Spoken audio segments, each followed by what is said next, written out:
établissement. Il est encore temps. Stéphane, c'est à toi pour une demi-heure d'atelier. Merci, bonjour. Je suis donc Stéphane Liabeuf, je suis collaborateur à la Chambre de commerce. Je m'occupe plus particulièrement du secteur hôtellerie-restauration, mais enfin ce que je vais vous exposer là, ça s'applique à l'ensemble des établissements recevant du public, donc toutes les formes de commerce. Je fais partie je siège pour le compte de la Chambre à la commission accessibilité qui siège en préfecture une fois par mois pour valider les projets de mise en accessibilité des établissements. Donc déjà, je vais vous rassurer, il est encore temps de se mettre en accessibilité. D'abord, je vais faire un petit historique de la loi. Hein. Donc la loi, elle date de 2005, du 11 février 2005. L'objectif, c'est la notion de construire une société plus ouverte à tous. Si vous voulez, la notion d'accessibilité, ça s'entend par pouvoir se mouvoir et communiquer sans aide de façon la plus autonome possible. Hein. Donc bien souvent, on réduit l'accessibilité aux problèmes des personnes atteintes de handicap moteur, de fauteuil roulant, mais c'est beaucoup plus vaste que ça. Hein. Je vous ai mis là les pictogrammes. Hein. Ça concerne donc la surdité, enfin les malentendants, le handicap mental, le handicap physique, visuel, les personnes à mobilité réduite, notamment les personnes âgées. Ça peut concerner des gens qui ont eu un problème temporaire, quelqu'un qui s'est cassé la jambe, toutes les femmes enceintes ou accompagnées de jeunes enfants, et ce qui arrive souvent chez vous, les gens qui ont des problèmes d'encombrement, tellement ils repartent avec des achats. La loi initiale donnait un délai de 10 ans pour l'ensemble des établissements pour se mettre aux normes d'accessibilité. Donc, comme on le dit, il est encore temps, mais on n'est pas en avance puisque les 10 ans sont écoulés. Aujourd'hui, le bilan au niveau national, c'est qu'à peu près 30% des ERP sont en conformité. On va voir après les notions de qu'est-ce qu'on appelle un établissement en conformité. Cette loi, elle concerne aussi bien les ERP, hein, donc tout ce qui est établissement public d'État. Je vous ai mis le logo de l'État ou de la CCI. Vous avez pu remarquer ici qu'on avait un certain nombre d'aménagements qui ont été faits dans ce sens-là. Une notion qui est importante en fonction de si vous êtes... Ça fonctionne, oui. Si vous êtes dans les catégories 1 à 4, hein, il y a des catégories déterminées au point de vue de la sécurité en fonction du nombre de personnes que vous pouvez accueillir. Hein. Donc de 1 à 4, c'est par des seuils progressifs au-delà de 200 personnes accueillies. Hein. Et, donc là, c'est l'ensemble des locaux où vous allez recevoir du public qui doivent être accessibles. Et dans les 5e catégories, c'est les moins de 200. Hein. Enfin, ça dépend des activités, il y a des seuils différents. On pourra vous le redire précisément en fonction de votre activité, mais la règle générale, c'est celle-là.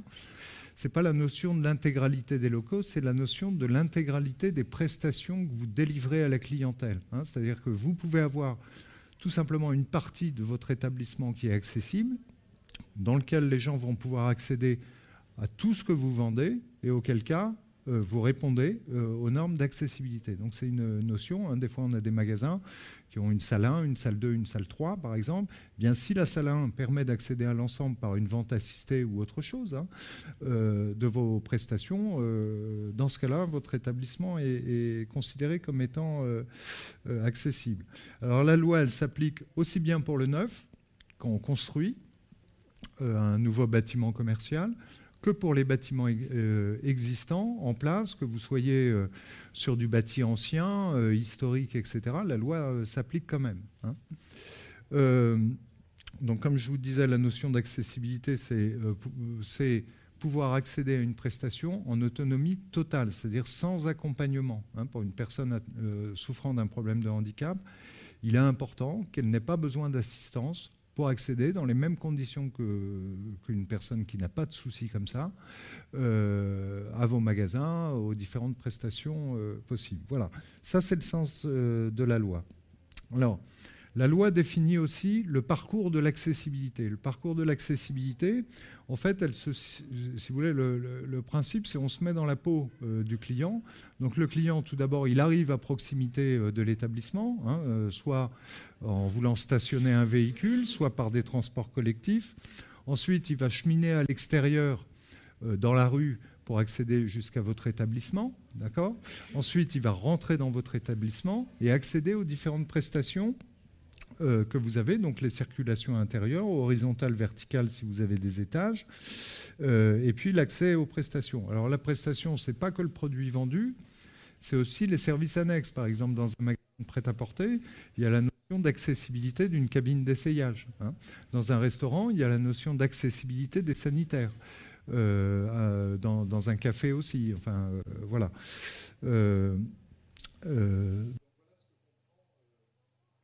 Vous m'entendez encore? Oui. Toute cette notion de changement de l'accessibilité. Alors, voilà. Vous, votre responsabilité, que vous soyez propriétaire ou locataire de vos locaux, ça démarre au seuil de jouissance de votre local. Hein. C'est-à-dire que le stationnement, si vous êtes en centre-ville, vous n'avez pas de stationnement de parking privatif, ce n'est pas votre problème. Si vous en avez un, ça devient votre problème aussi. Hein. Vous en êtes responsable. Si jamais les cheminements extérieurs sont difficilement praticables, hein, je parle d'un centre-ville ancien, bien souvent on a ce problème-là dans ces centres-villes anciens. Vous ne pouvez pas dire, bien, comme de l'extérieur, il n'y a pas de trottoir accessible, etc., moi, je n'ai rien à faire, puisque ce n'est pas accessible de l'extérieur. Hein. Ça, ce n'est pas un motif d'exonération de votre obligation de mise en accessibilité. Ce qu'il faut savoir, c'est qu'au niveau des cheminements publics, hein, des voiries, etc., c'est que les communes ont une obligation de mise en accessibilité des voiries, simplement, elles n'ont pas les mêmes échéances que vous. L'échéance, c'était à l'origine au 1er janvier 2015, ça a été décalé, on va voir dans quelles conditions. Les communes, si vous voulez, c'est dès qu'elles vont toucher à la voirie, elles seront tenues de faire les aménagements de façon à ce que ce soit accessible. Voilà. Donc c'est pour ça qu'aujourd'hui, on ne peut pas, vous ne pouvez pas, en tant que commerçant, dire bah, comme à l'extérieur, ce n'est pas accessible, moi, je n'ai pas à le faire. Hein, puisque ça le deviendra dans le temps. Hein.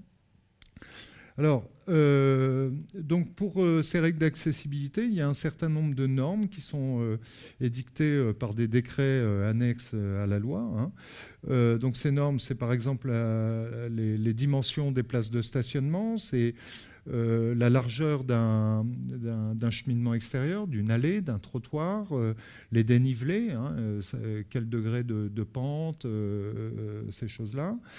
C'est ce qu'on appelle les espaces de rotation, c'est la capacité à pouvoir faire demi-tour avec un fauteuil au cours de cheminement, hein, donc il faut des largeurs.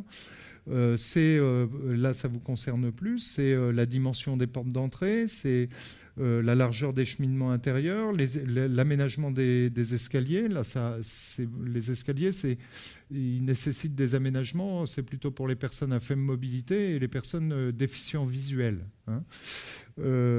C'est les portes intérieures, les sanitaires, le mobilier, etc. etc., etc. Hein. Alors, quand les établissements que vous êtes peuvent, et c'est prévu par la loi, c'est pour ça que je disais que la notion d'accessibilité doit s'entendre au cas par cas, établissement par établissement, peuvent faire l'objet de dérogations.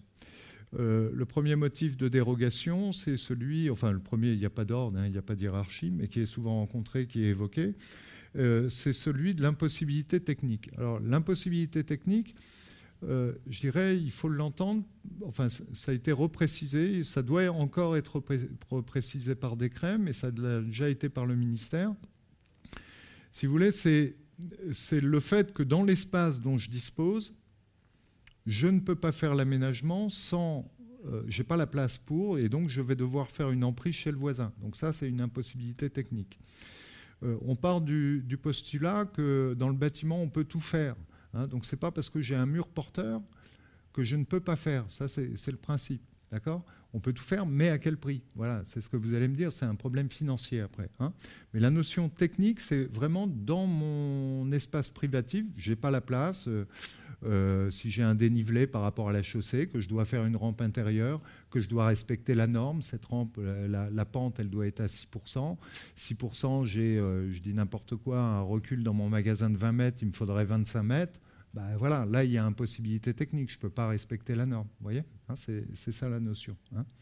Ensuite, l'autre motif de dérogation, c'est les problèmes liés à la préservation du patrimoine. Donc, si vous êtes dans un périmètre de bâtiments historiques, dans un centre-ville ancien, notamment, hein, c'est le cas de tous les centres-villes, tout du moins des villes principales de l'Aisne, mais même des chefs-lieux de canton, hein, où bien souvent se trouvent les commerces, eh bien, vos aménagements peuvent amener à faire une modification de façade. Par exemple, on vous demande un standard de taille de porte d'entrée.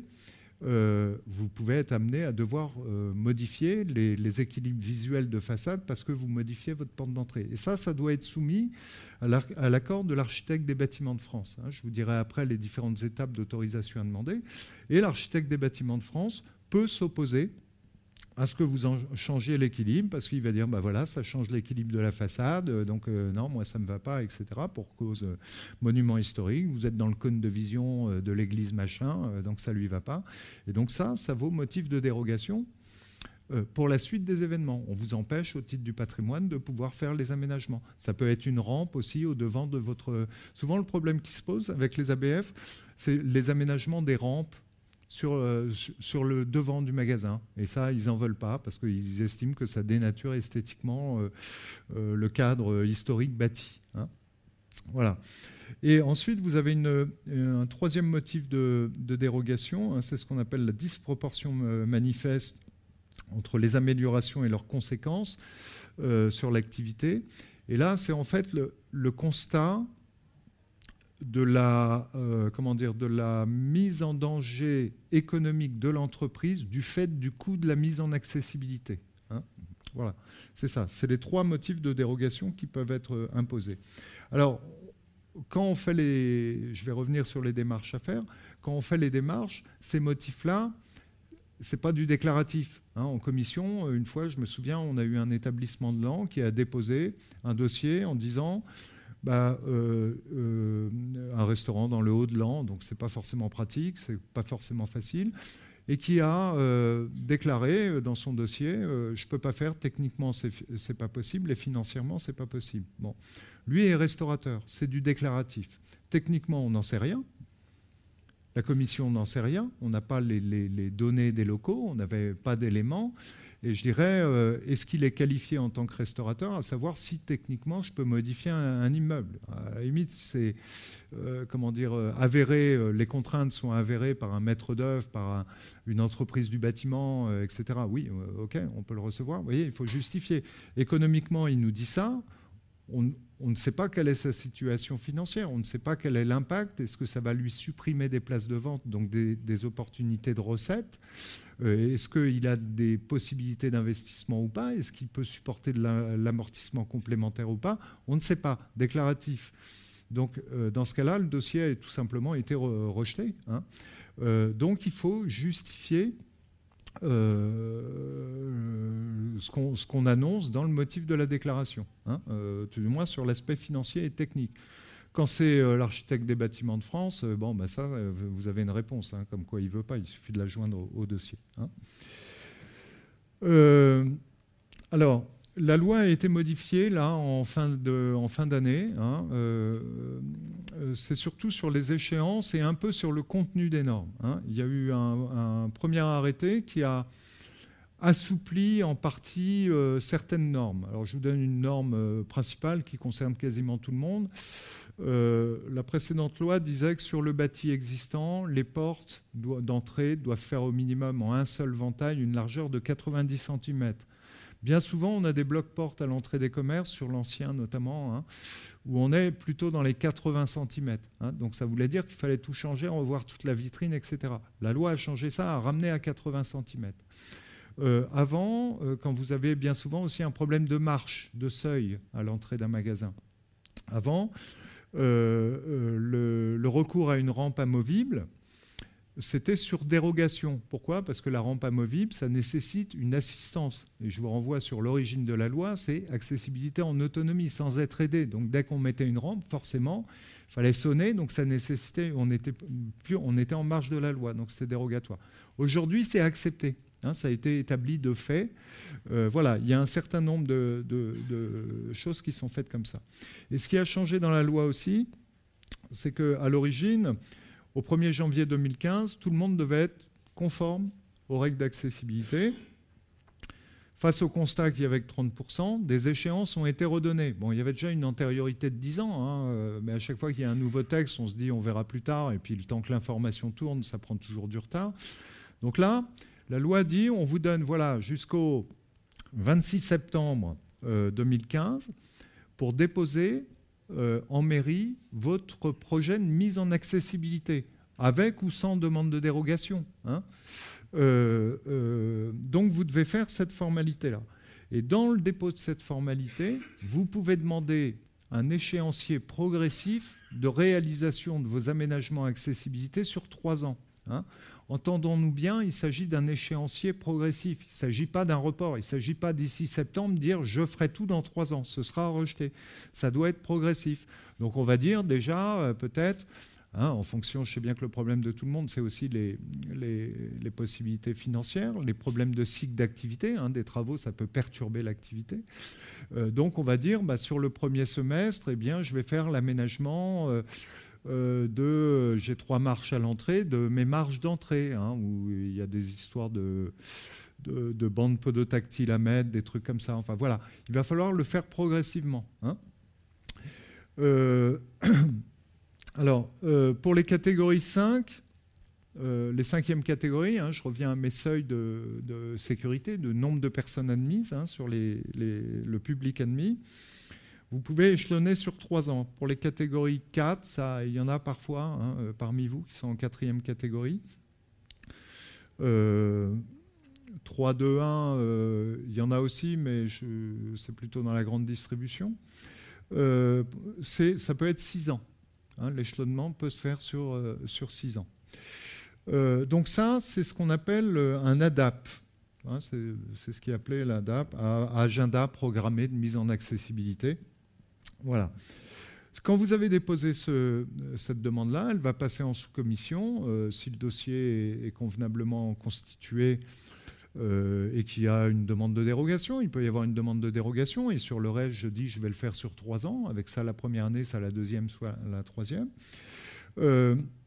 Ça va passer, ça va être validé. Alors après, attendez-vous, la loi a prévu des contrôles de réalisation des ADAP. C'est-à-dire qu'après, il ne s'agit pas de s'endormir en disant ouais, « j'attends 3 ans ». Non, il faut respecter l'échéancier parce que vous pouvez être soumis à un contrôle. Hein, et qui dit contrôle dit possibilité d'amende, je vais y venir après.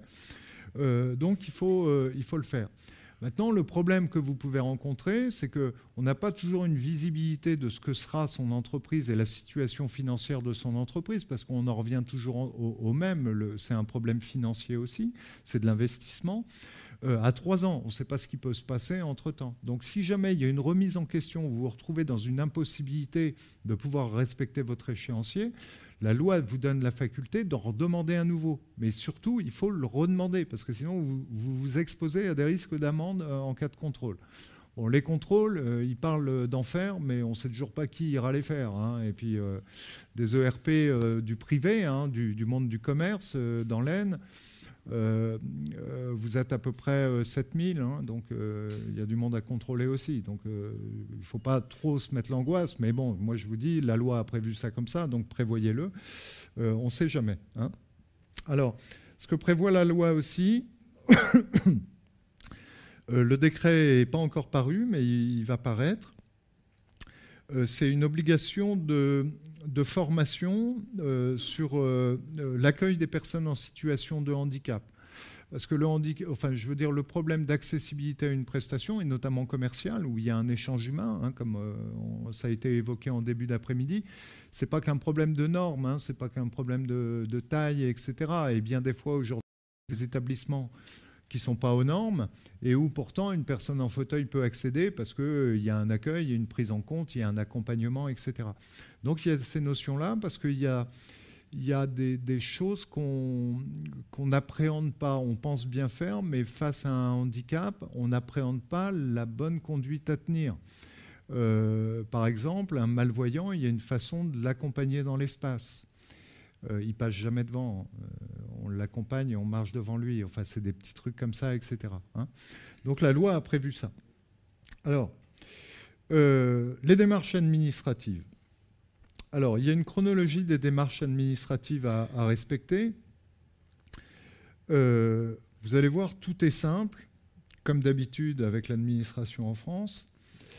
Tout d'abord, admettons que vos aménagements nécessitent d'empiéter sur le domaine public. Je vous donne un exemple concret. Il faut faire une rampe permanente. Vous allez la faire sur le trottoir. Vous êtes sur le domaine public. Donc, quelqu'un, si vous voulez construire sur le domaine public, aménager sur le domaine public, il vous faut, la première des choses, c'est une autorisation d'emprise sur le domaine public par la mairie. La mairie peut ne pas accepter. Parce que derrière, en dessous, vous ne voyez peut-être pas que dans le trottoir, en dessous, il y a des réseaux qui passent et il faudra préserver l'accessibilité à ces réseaux, par exemple. Par ailleurs, sur les cheminements, les largeurs de trottoir, les communes doivent préserver en espace libre pour les piétons.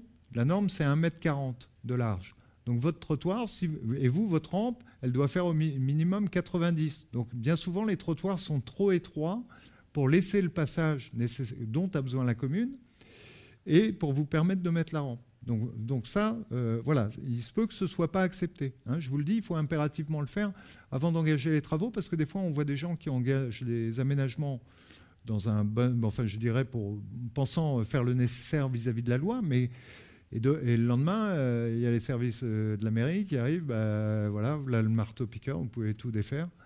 Et vous allez nous rembourser le bitume sur le trottoir. Hein. Donc, il faut y penser. Alors, ça, c'est la première chose. Deuxième chose, c'est ce que je vous évoquais tout à l'heure. Hein. Si vous êtes dans un périmètre de monument historique, il faut faire une déclaration préalable de travaux, pareil, qui est déposée à la mairie. Hein. Et ça, le circuit, c'est mairie et direction architecte des bâtiments de France. D'accord ? Et c'est les deux qui valident. Si un des deux n'est pas d'accord, c'est refusé. Hein. Et donc, ce que je vous dis, c'est que si ça, c'est refusé, ça va vous permettre,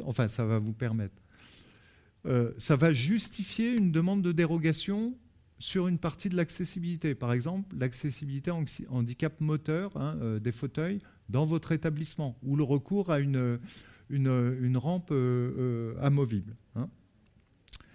Alors, donc, quand vous avez fait ces choses préalables par rapport au domaine public, au changement de façade, pour votre établissement, pour l'intérieur, vous devez faire une demande d'autorisation d'aménagement ou de construire, hein, demande d'autorisation de travaux, on appelle ça une DAT. Donc il y a différents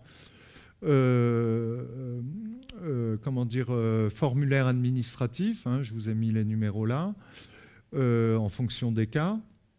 Et donc ces dossiers, il faut les constituer, donc il y a un formulaire CERFA à remplir. Et vous devez joindre ce qu'on appelle un sous-dossier sécurité et un sous-dossier accessibilité. Alors le sous-dossier sécurité, vous allez me dire qu'est-ce qu'il fait là ? Si vous voulez, quand vous changez vos conditions d'accueil du public par la mise en accessibilité handicap, ça peut changer aussi les conditions de sécurité. Hein. Ça peut changer des entrées, des sorties, des circulations intérieures, auquel cas les commissions de sécurité doivent quand même vérifier que ça ne pose pas un problème de l'autre côté, quoi, hein, qu'en cas de nécessité d'évacuation, ça restera possible. Voilà. Et donc il y a le sous-dossier sécurité et le sous-dossier accessibilité. Et là-dedans, on vous demande des plans. Donc on vous demande un plan de situation, c'est un plan cadastral, hein, pour voir les rues où elles sont. Bon. On vous demande un plan de coupe. Le plan de coupe, c'est en fait pour voir les niveaux des planchers accessibles. Hein. Dans ces plans, on ne met que les parties accessibles au public. Hein. On ne met pas les réserves. Pour un restaurateur, on ne met pas les cuisines, etc. On ne traite que de la partie accessible au public. Et on vous demande avant et après aménagement.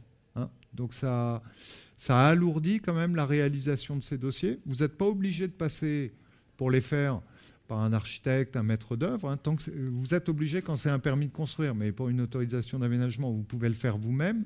Mais sachez qu'il y a ces choses-là à voir. Alors dites-vous que ces plans, en fait, ils servent aux commissions derrière pour se prononcer. Dans la commission de l'Aisne, donc vous avez chambre de commerce, vous avez chambre de métier, vous avez un syndicat professionnel, celui de l'hôtellerie, et vous avez 5 associations représentatives du monde du handicap. Et en fait, ce sont des gens qui ne sont jamais venus chez vous. Hein, il est fort probable qu'ils ne soient jamais venus. Et ils veulent se rendre compte des conditions de circulation, voilà, des conditions d'accessibilité sur plan. Donc le plan, il peut être assez simplifié, hein, un plan de masse, un plan vue du dessus. Ce qu'ils veulent voir, c'est les largeurs de portes, les largeurs de couloirs, est-ce qu'il y a l'espace dans les toilettes. Voilà, c'est ces choses-là. On ne vous demande pas de mettre tout ce qui est mobilier, hein, les linéaires, les fenêtres, tout ça. Ça, c'est pas grave. Ce qu'ils veulent voir, c'est la circulation. Donc on peut quand même relativement alléger les choses. Hein. Voilà. Voilà ce que comportent ces dossiers. Alors les dossiers doivent être déposés en mairie. De la mairie, ça part à la préfecture, ça passe à la sous-commission accessibilité, à la sous-commission sécurité, et l'autorisation, l'acceptation du projet vous revient ensuite. Hein. Alors, au 26 septembre 2015, hein, qui est l'échéance à retenir, il faut avoir déposé le projet.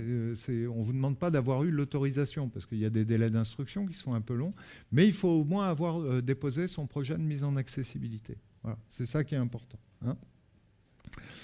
Alors, la loi modifiée, voilà, elle a créé ce qui n'existait pas avant dans l'ancienne mouture, un système d'amende pour ceux qui seront défaillants par rapport à leurs obligations.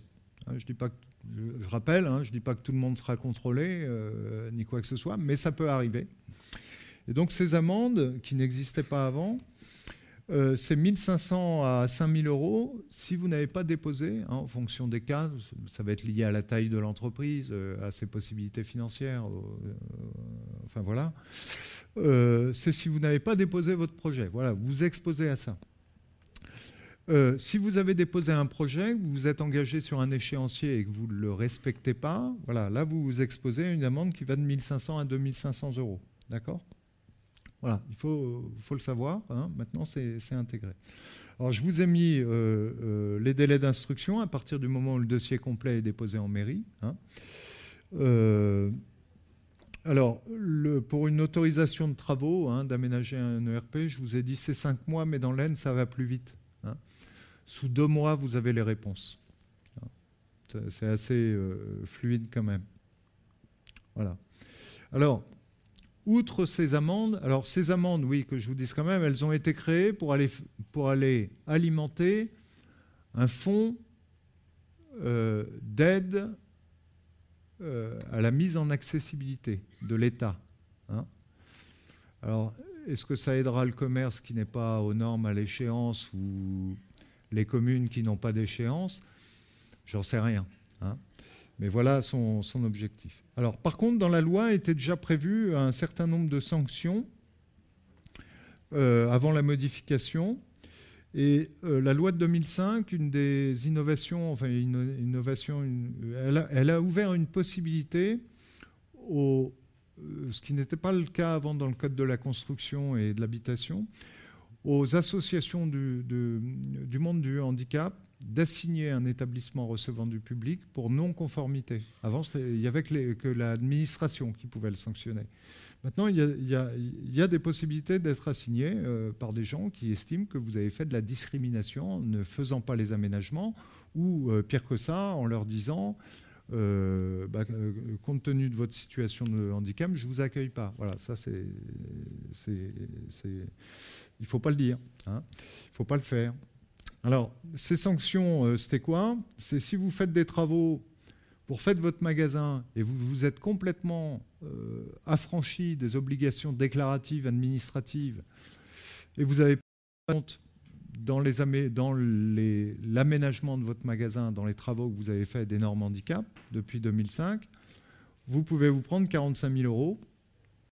Prison, on n'en est pas encore là, mais c'est prévu dans les textes. Hein. Vous risquez des sanctions administratives, donc une fermeture.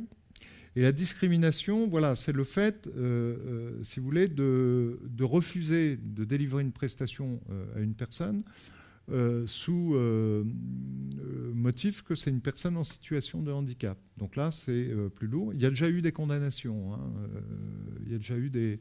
Ça, les associations du monde sont très vigilantes là-dessus. Hein. Autant sur les normes, si vous voulez, ils sont beaucoup plus compréhensifs. Le monde du handicap est compréhensif. Il sait que ça ne se fait pas en un claquement de doigts, que c'est aussi de l'investissement, que ça peut avoir des conséquences. Autant sur les comportements discriminatoires, et c'est normal, là, il n'y a pas là,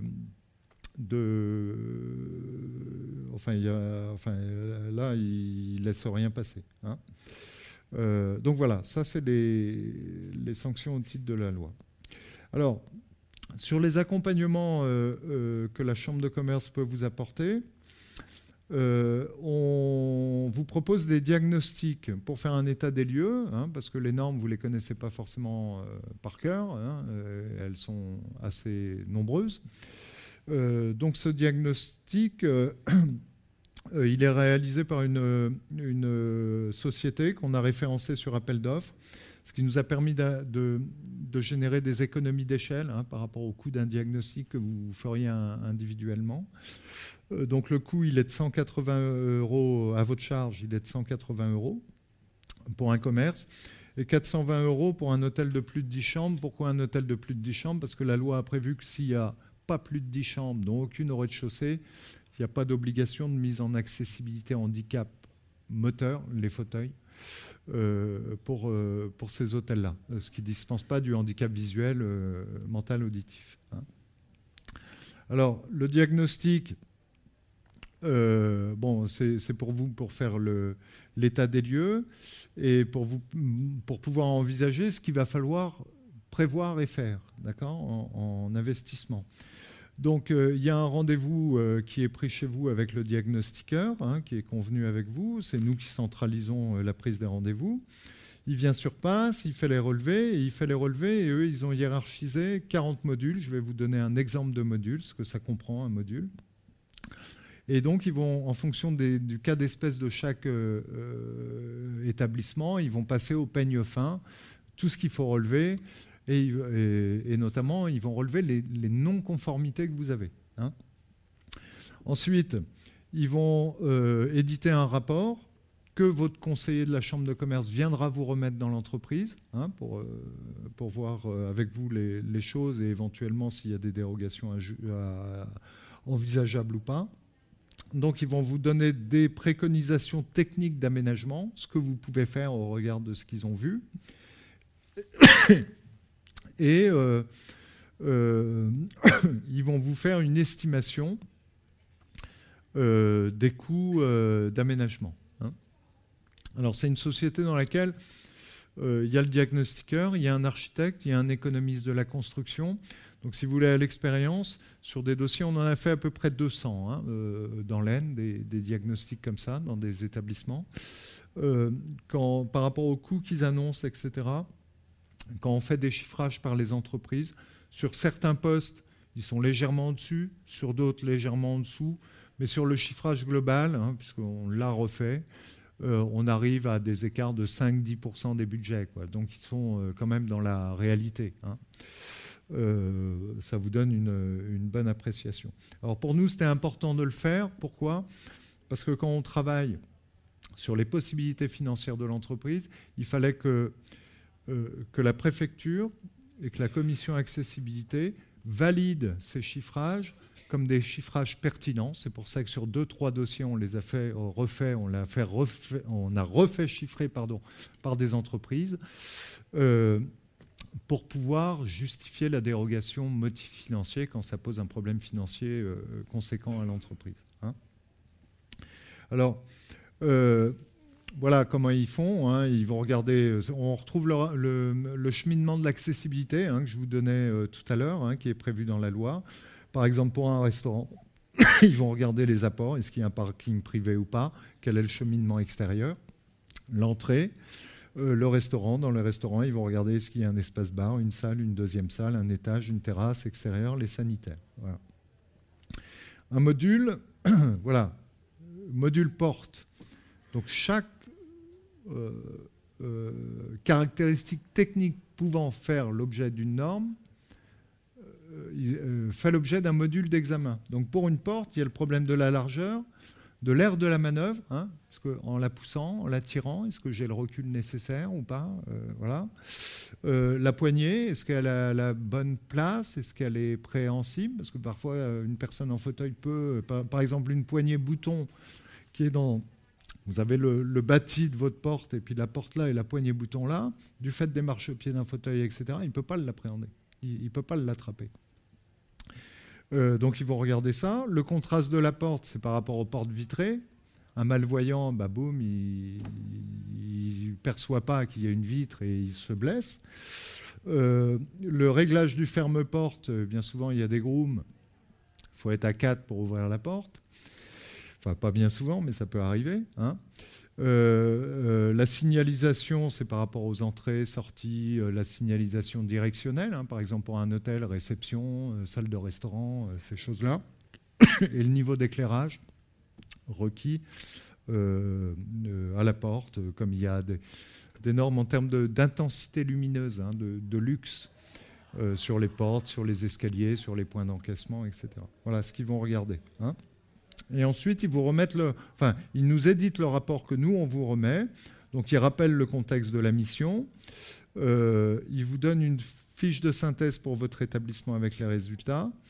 Une fiche d'accès récapitulative qui vous dit par fonction quel est votre indice d'accessibilité aujourd'hui et compte tenu du diagnostic, jusqu'à quel indice vous pouvez aller, c'est en pourcentage. Par exemple, aujourd'hui, vous êtes à 50%, mais vu l'état des lieux, vu l'appréhension de vos installations physiques, vous pourriez arriver à 100%, par exemple. Puis d'autres fois, il y a des contraintes techniques majeures qui font que là, ça va vraiment être invocable. Et ils vont dire qu'il faut, au regard de ce problème-là, demander une dérogation pour motif impossibilité technique, par exemple. Et donc, ils vont dire, aujourd'hui, vous êtes à 50, mais on ne pourra pas faire mieux.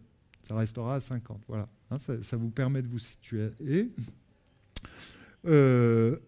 ensuite, il vous donne, bon, c'est le détail, la fiche récapitulative détaillée par fonction, hein, le logigramme.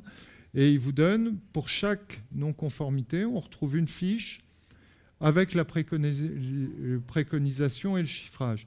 Et au point 6, ils font un commentaire sur est-ce qu'il y a lieu pour votre établissement de se diriger vers une demande de dérogation. Ça ne veut pas dire qu'elle sera acceptée, mais pour eux, elle est motivable. D'accord ? Et puis, ils vous donnent des recommandations générales sur les normes, l'application, etc. Alors, voilà un exemple de fiche qu'on retrouve dans un diagnostic. Hein. Donc là, c'est au niveau de l'accueil.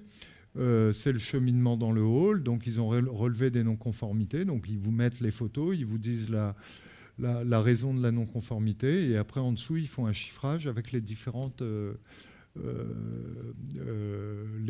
aménagements à prévoir. Voilà ce que comprend le diagnostic. Hein.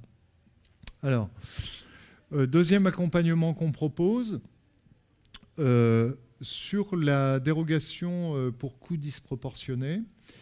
Donc, elle doit être justifiée, comme je vous l'ai dit.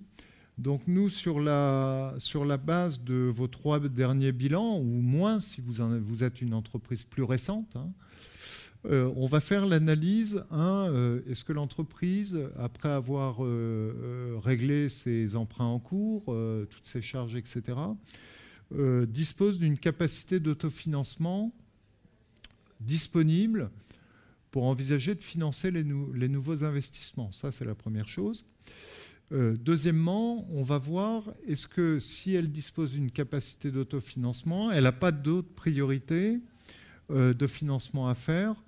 Vous pouvez, par exemple, parfois avoir des problèmes de fonds de roulement qui font que vous êtes dans une trésorerie fragile, ce qui est une menace pour l'entreprise. Donc, on va dire, si elle dégage de l'argent, elle doit en priorité rétablir son fonds de roulement pour sortir de ces problèmes de trésorerie, puisque on raisonne dans une analyse pérennité de l'établissement. Hein.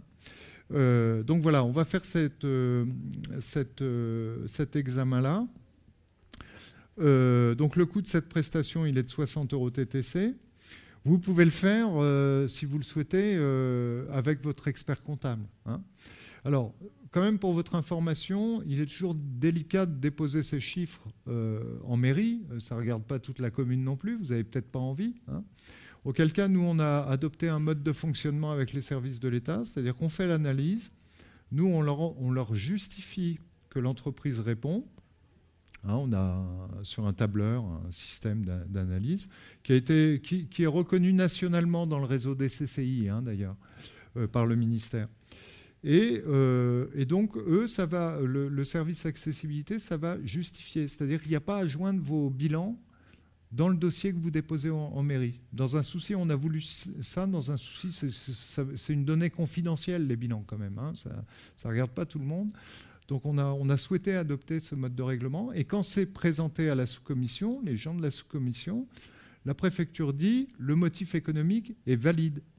Mais on ne présente pas les chiffres de l'entreprise parce que ça ne regarde pas, ça relève du secret professionnel quand même. Hein. Donc ça, on l'a mis en place. Dernière chose qu'on vous propose, c'est dans le cadre de la formation accessibilité, enfin, qui est prévue hein, par la loi, dont le décret paraîtra bientôt. On propose déjà une formation sur l'accueil des personnes en situation de handicap. Formation qui est animée par des personnes qui font partie de l'association départementale Handisport. L'association départementale Handisport, elle regroupe l'ensemble des associations du monde du handicap qu'il peut y avoir dans l'Aisne. D'accord ? Donc plutôt que d'aller chercher un formateur je ne sais où, il nous est paru opportun de travailler avec eux. Et donc elle est animée par un monsieur malvoyant et une personne en fauteuil. L'objectif de la formation, c'est de bien appréhender, et c'est ça qui est intéressant de le faire avec eux. Moi, je les ai vus sur des dossiers où ils étaient beaucoup moins censeurs et embêtants par rapport à des aménagements que ne l'était l'État avec ses normes. Donc l'objectif, c'est de créer un échange pour que tout le monde perçoive bien le petit truc qui peut devenir un enfer pour une personne qui a tel type de handicap ou tel type de handicap. Et des fois, ça tient à un peu de choses. Vous voyez, imposer une largeur de passage à 90, ce n'est pas ce qui préoccupe en premier une personne en situation de fauteuil, en fauteuil par exemple. Hein. Voilà, donc ça facilite ces échanges-là, ça répond à la loi, et donc ça nous a paru bien de le faire là. On avait déjà fait des formations comme ça pour le secteur de l'hôtellerie parce que les normes de classement des hôtels prévoyaient ça aussi. Hein, déjà anticipé il y a quelques années dans la loi tourisme de 2009, ces choses-là. Donc c'est assez enrichissant. Ces formations-là, elles sont finançables au type de la formation continue. Hein. Vous versez une taxe à la formation continue, à la formation professionnelle continue. Hein. Quand vous êtes travailleur non salarié, c'est prélevé par le RSI. Et puis pour les salariés, c'est ce qu'on appelle les organismes collecteurs agréés de branche. Hein. Si vous êtes restaurateur, par exemple, c'est le FAFI, Fonds d'assurance formation de l'industrie hôtelière.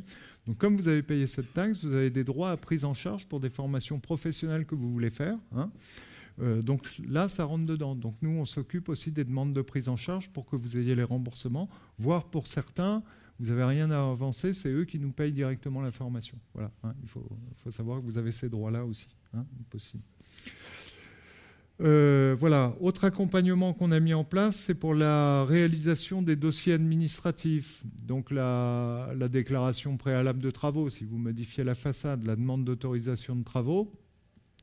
Donc on a fait ça communément avec les services de l'État, la Chambre de métier, les architectes, l'ordre des architectes, etc. Donc on a retenu un certain nombre de maîtres d'œuvre et d'architectes qui vont pouvoir vous constituer les dossiers. Nous, le problème, c'était un accompagnement jusqu'au dépôt administratif du dossier. On ne parle pas d'exécution des travaux. Hein. Nous, on ne s'implique pas là-dedans. Vous travaillez avec qui vous voulez, comme vous voulez. Mais c'est au moins pour vous aider à concevoir vos dossiers administratifs. C'est réservé aux gens qui sont passés par le diagnostic. Hein, ça, on le propose. Rien ne vous empêche d'aller voir un architecte à côté. Hein. Par contre, eux, ils sont engagés sur un niveau d'honoraires horaire et des délais de réalisation de vos dossiers. Donc on a toute une liste, on vous la remet, vous choisissez librement. Ils sont une douzaine, hein, on avait organisé un appel à la candidature, une douzaine dans le département. Vous êtes libre de travailler avec eux ou avec qui vous voulez. C'est pour essayer, parce que bien souvent, si vous voulez, quand on remet les diagnostics, des commerçants nous demandent vous ne connaissez pas un architecte qui pourrait me faire ça et tout. Nous, on n'est pas là pour donner plutôt tel architecte ou tel autre. Donc, du coup, avec l'ordre, avec l'État, on a organisé cette procédure-là. Voilà. N'hésitez pas à nous recontacter sur ces questions-là. Hein. Donc, vous avez les coordonnées des différents collaborateurs qui pourront vous aider. On a même mis la chambre de métier à la chambre de commerce, comme quoi on n'est vraiment pas sectaire. Voilà. Merci pour votre attention.